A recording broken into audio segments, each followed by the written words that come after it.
The Assembly will hear an address by His Serene Highness Prince Albert II, Sovereign Prince of Monaco. I request protocol to escort His Serene Highness and invite him to address the Assembly.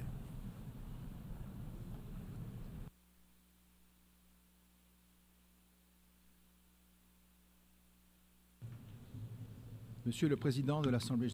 Mr. President of the General Assembly, Mr. Secretary General, Heads of State and Government, Excellencies, ladies and gentlemen.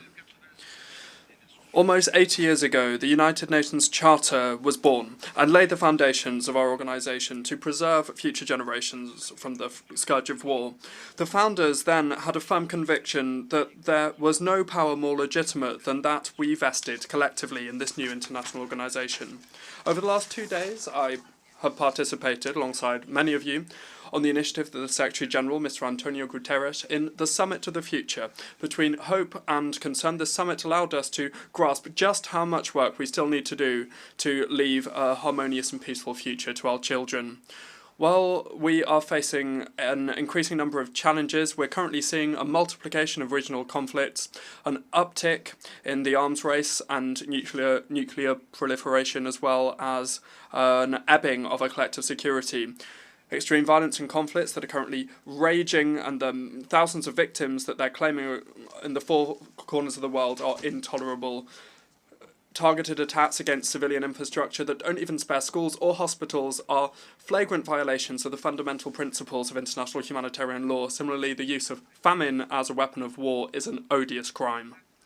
These acts must not go unpunished. Whatever the conflict or the continent that it is taking place on, international justice must establish the crimes and prosecute those responsible. This is absolutely essential to build a just and lasting peace. The partition of the world that we're seeing currently is very concerning. Now should not be the time for war or division, but rather for building coalitions, for concrete actions, ramping up cooperation, solidarity, helping each other, and engaging in dialogue. My country's conviction has always been that the way of multilateralism is the only way possible. The UN is at the heart of multilateralism, and it's incumbent upon us to do everything we can to implement the roadmap that we adopted collectively. As we committed last year at the summit on the SDGs, and yesterday at the Summit of the Future, we must move away from the way of destruction and focus on the way that leads to prosperity. The new agenda for peace is blazing a trail for us to show more solidarity and to establish trust.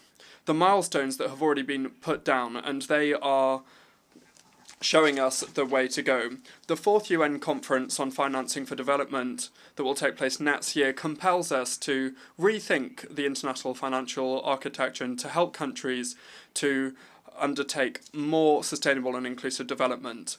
The World Social Summit that will also take place next year should give us the necessary driving force for more social justice and to contribute to fighting poverty, which is number 1 of the Sustainable Development Goals.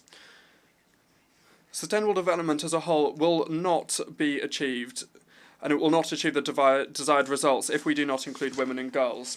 While we're celebrating in 2025 on the 125th anniversary of Resolution 1325 of the Security Council on Women, Peace and Security, and on the other hand, the 30th anniversary of the Beijing Declaration and Programme of Action, it must be recalled that gender equality has still not been reached insofar as rights, responsibilities and opportunities. It is only by guaranteeing their rights in all of the SDGs and in the actions of the Pact for the Future that we will be able to achieve more justice and inclusion. Step by step, and whatever the cost, we must hold true to our efforts to promote the rights of women and to ensure gender equality. Mr. President, let us make no mistake.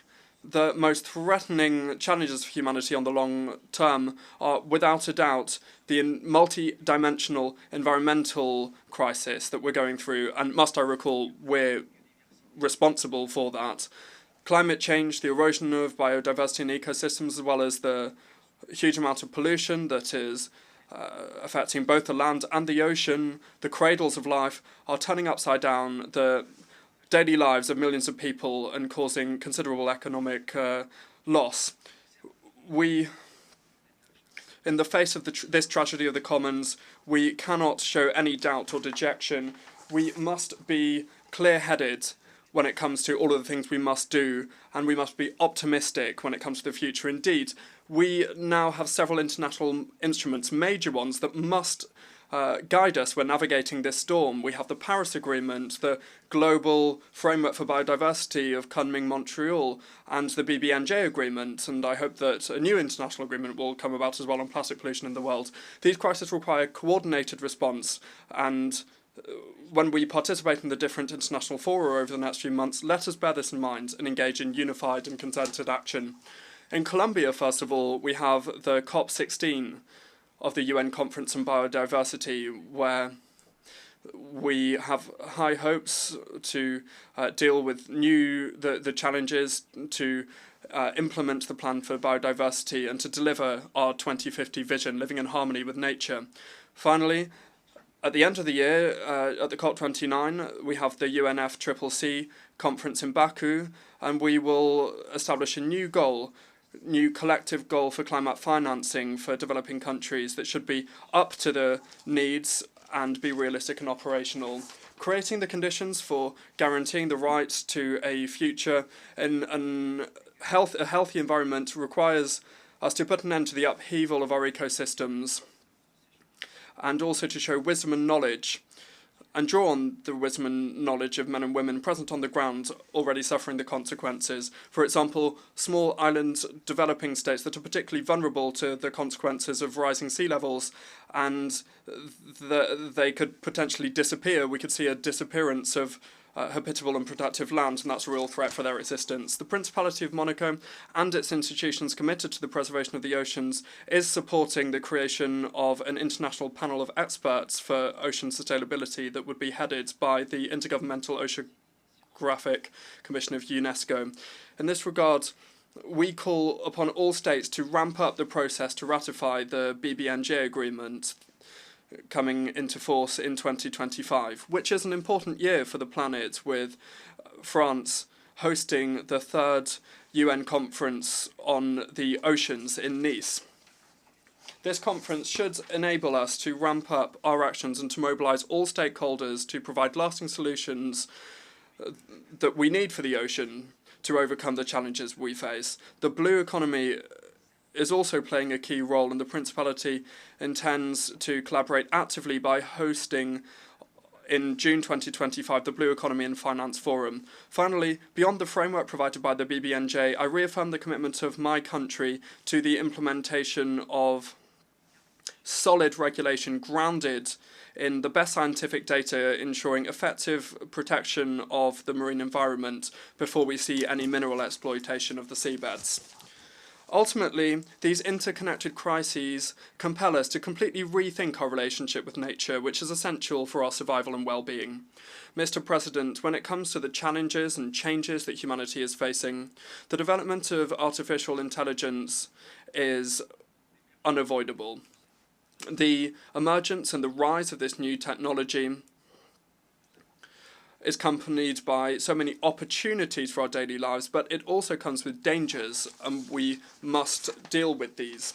The Principality of Monaco is committed to seizing the possibilities provided by safe, secure, and trustworthy artificial intelligence systems for sustainable development.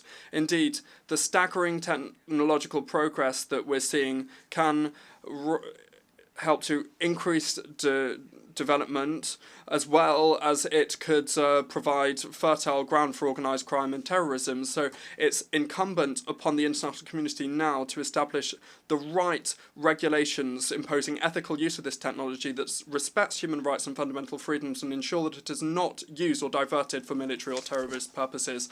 Further, disinformation today is one of the most insidious dangers for our societies. It is spreading rapidly, fed by social networks and digital platforms, sowing confusion and eroding trust in institutions and media.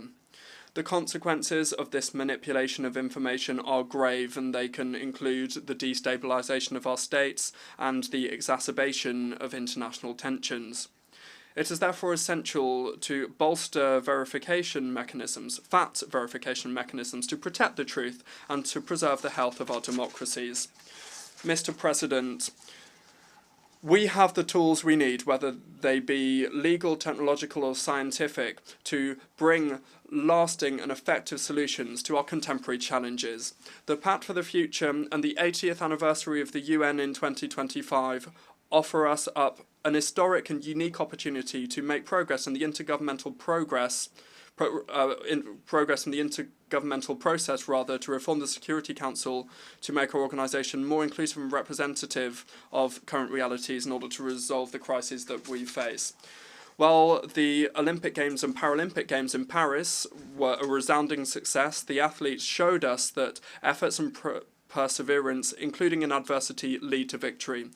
They gave us a lesson of humility by teaching us that while victory is the ultimate goal, the journey and good competition are equally as important accomplishments. Let us therefore commit together with a sense of determination to the process that we have defined, step by step. Let us overcome the obstacles without ever losing sight of our goal, which is to preserve peace between nations and to guarantee the well-being of the peoples of the United Nations. Thank you for your attention. On behalf of the Assembly, I wish to thank the Sovereign Prince of Monaco.